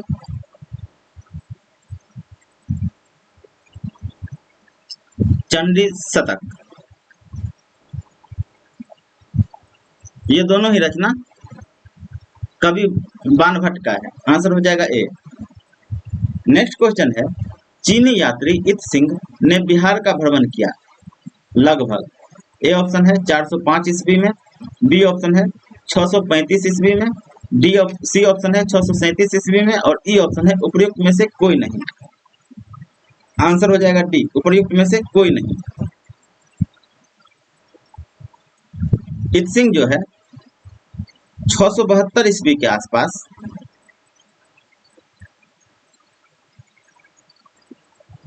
भारत आया था और यह 675 से लेकर के 685 ईस्वी तक नालंदा विश्वविद्यालय में अध्ययन किया।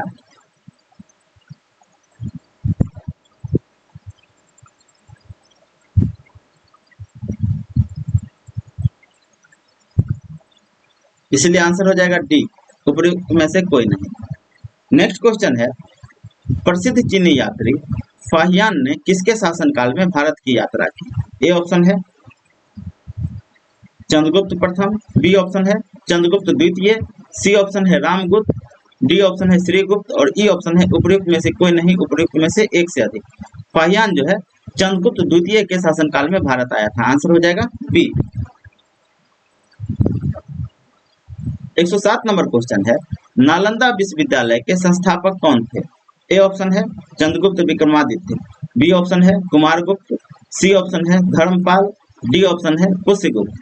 अभी जस्ट पीछे किए हैं, नालंदा विश्वविद्यालय के संस्थापक कुमारगुप्त थे। आंसर हो जाएगा बी।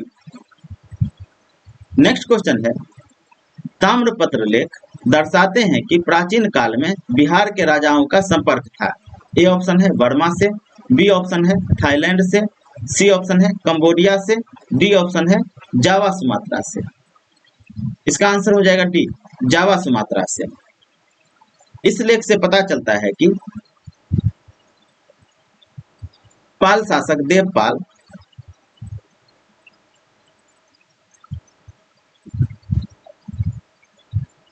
ने जावा के शासक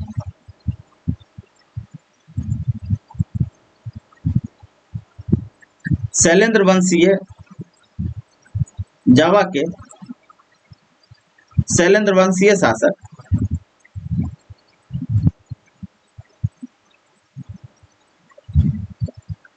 बालपुत्र देव को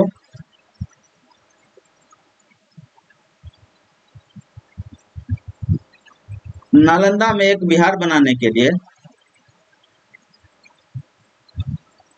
5 गांव दान में दिया था।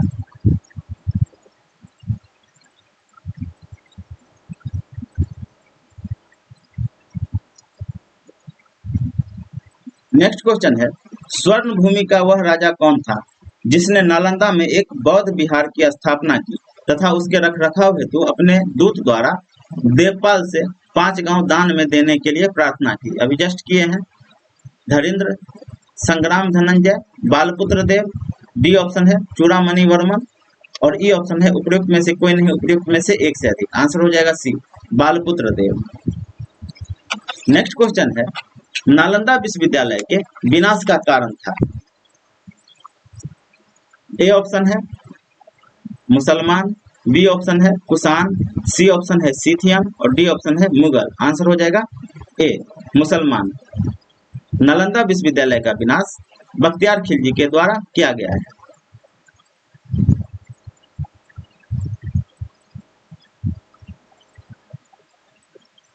बारहवीं शताब्दी में।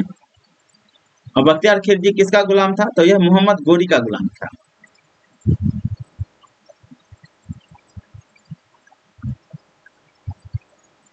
नेक्स्ट क्वेश्चन है, खजुराहो मंदिर स्थापत्य के निर्माण में सहयोगी थे?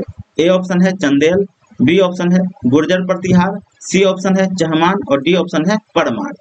खजुराहो मंदिर के स्थापत्य में चंदेलों का महत्वपूर्ण योगदान था। आंसर हो जाएगा ए, चंदेलों ने खजुराहो मंदिर का निर्माण कहाँ पे करवाया? तो आधुनिक मध्य प्रदेश में। खजुराहो मंदिर में सबसे उत्कृष्ट मंदिर यहाँ का कंदरिया महादेव मंदिर है।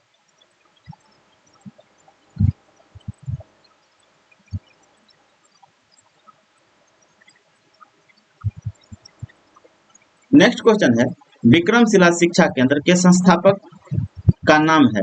ए ऑप्शन है देवपाल, बी ऑप्शन है धर्मपाल, सी ऑप्शन है नयनपाल, डी ऑप्शन है नरेंद्रपाल।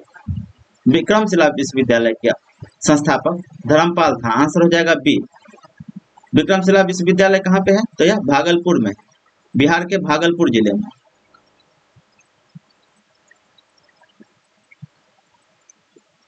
नेक्स्ट क्वेश्चन है, निम्नलिखित राजवंशों में किसका उल्लेख संगम साहित्य में नहीं हुआ है? ए ऑप्शन है कदम्ब, बी ऑप्शन है चेर, सी ऑप्शन है चोल और डी ऑप्शन है पांड्य।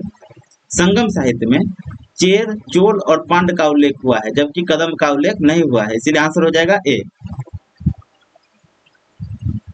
संगम युग में उड़ायुड़ किस लिए विख्यात था? ए ऑप्शन है मसालों के व्यापार का महत्वपूर्ण केंद्र, बी ऑप्शन है कपास के व्यापार का महत्वपूर्ण केंद्र, सी ऑप्शन है विदेशी व्यापार का महत्वपूर्ण व्यापारिक केंद्र, डी ऑप्शन है आंतरिक व्यापार का महत्वपूर्ण केंद्र।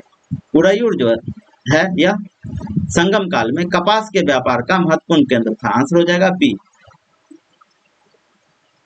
नेक्स्ट क्वेश्चन है मुद्रा राक्षस के लेखक निम्नलिखित में से कौन है? ए ऑप्शन है अश्वघोष, बी ऑप्शन है विशाख दत्त, सी ऑप्शन है कालिदास, डी ऑप्शन है भास। मुद्रा राक्षस के लेखक विशाख दत्त हैं, आंसर हो जाएगा बी। अश्वघोष के द्वारा जो ग्रंथ की रचना की गई है वह है बुद्ध चरितम और सौंदरानंद।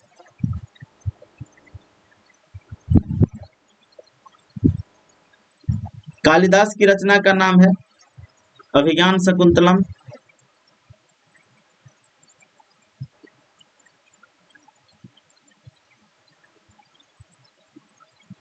मालविकाग्निमित्रम,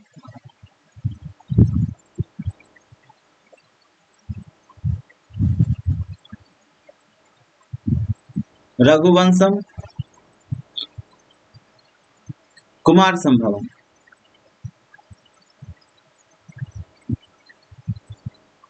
आदि। और भास की रचना का नाम है स्वप्नवासवदत्ता।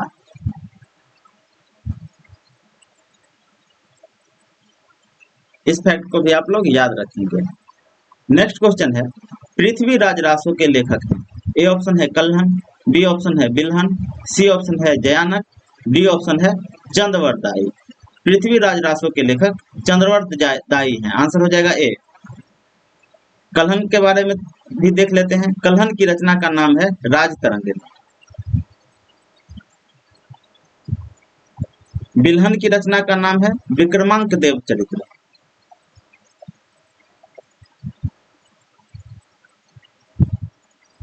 जयानक की रचना का नाम है पृथ्वीराज विजय महाकाव्यम।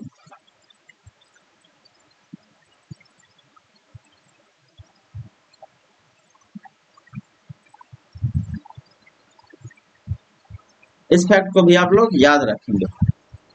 आइए नेक्स्ट क्वेश्चन की तरफ चलते हैं। स्वप्नवासवदत्ता के लेखक हैं, अभी जस्ट किए हैं, कालिदास, भास, बभूति, राजशेखर। आंसर हो जाएगा बी भास। नेक्स्ट क्वेश्चन है कुमार संभवम महाकाव्य किस कवि ने लिखा? ये क्वेश्चन भी अभी जस्ट पीछे किए हैं। बाणभट्ट, चंद्रवर्तदाई, हरिसेन और कालिदास। आंसर हो जाएगा टी कालिदास। नेक्स्ट क्वेश्चन है कीर्तार्जुनीय पुस्तक किसने लिखी? ए ऑप्शन है भट्टी, बी ऑप्शन है शूद्रक, सी ऑप्शन है कालिदास, डी ऑप्शन है भारवी और ई ऑप्शन है उपयुक्त में से कोई नहीं, एक से अधिक। कीर्तार्जुनीय के लेखक भारवी हैं, आंसर हो जाएगा डी। नेक्स्ट क्वेश्चन है उस स्रोत का नाम बताइए जो प्राचीन भारत के व्यापारिक मार्गों पर मौन है। ए ऑप्शन है संगम साहित्य, बी ऑप्शन है मिलिंद पन्हु, सी ऑप्शन है जातक कहानियां और डी ऑप्शन है उपर्युक्त सभी। संगम साहित्य और जातक कहानियां इस दोनों में प्राचीन भारतीय व्यापार के बारे में जानकारी प्राप्त होती है, जबकि मिलिंद पन्हु व्यापारिक मार्गों पर मौन है, इसीलिए आंसर हो जाएगा बी। मिलिंद पन्हु में बौद्ध भिक्षु नागसेन और यूनानी शासक मिनांडर के बीच संवाद का वर्णन है।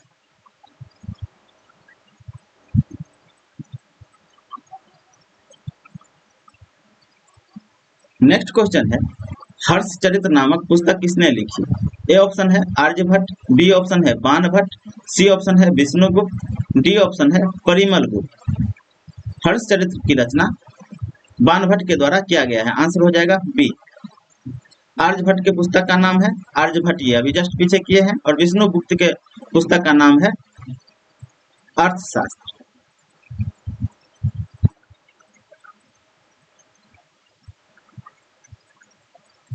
और हर्षचरित जो है बाणभट्ट की रचना है। नेक्स्ट क्वेश्चन है, चोल वंश का संस्थापक कौन था?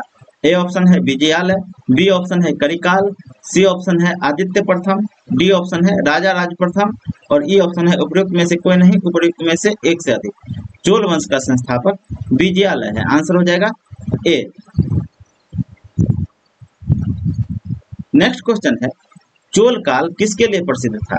ए ऑप्शन है ग्राम पंचायत, बी ऑप्शन है राष्ट्रकूट राजवंश के लिए युद्ध के साथ युद्ध, सी ऑप्शन है श्रीलंका के साथ व्यापार, डी ऑप्शन है तमिल संस्कृति की उन्नति और ई ऑप्शन है उपयुक्त में से कोई नहीं, उपयुक्त में से एक से अधिक। चोल काल जो है ग्राम पंचायत के लिए प्रसिद्ध है या स्थानीय स्वशासन के लिए प्रसिद्ध है, आंसर हो जाएगा ए।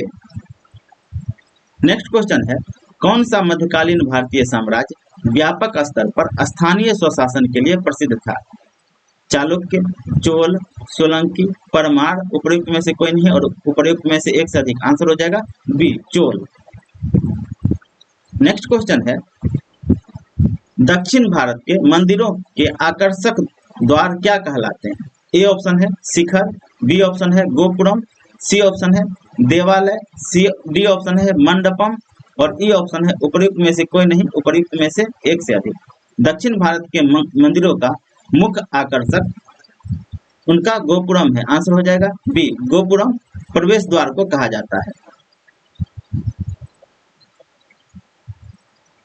इसके साथ ही प्राचीन भारत का प्रीवियस ईयर क्वेश्चन समाप्त होता है। अगर आप लोगों को वीडियो अच्छा लगे तो वीडियो को लाइक कीजिए, हमारे चैनल दीक्षा एस को सब्सक्राइब कीजिए और अपने दोस्तों में शेयर कीजिए।